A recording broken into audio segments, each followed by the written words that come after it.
So looks like GBP pairs are kind of coming back down a little bit. See, it is hard.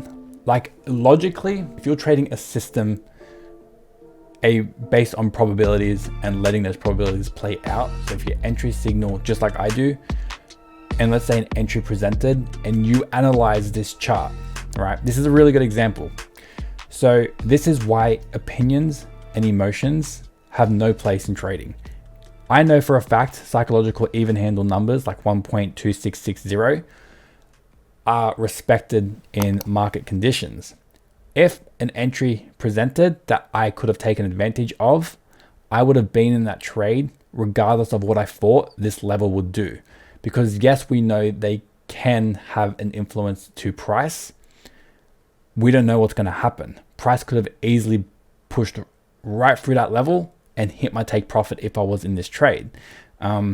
Or it could have rejected it and hit my stop loss. At the end of the day, it's not up to us to forecast or predict what's going to happen. It is up to us to kind of play the probabilities of what the system's performance tells us. So, I mean, there's so many things in so many ways you can go about trading, and it is so easy to stuff it up and negatively skew your performance in trading. It's unbelievable.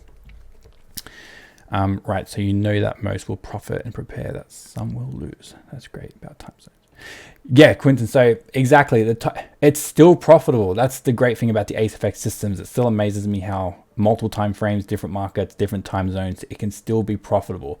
I think if you are a trader and you need that extra 5%, 10% win rate because you like winning more than you lose, then this is great data to kind of have in the back of your pocket to kind of look at and say, hey, look, if I trade at this times, if it fits in with my personality, I can increase my win rate by 6-10%, which is awesome to know just by literally not changing much, but just changing the times you trade.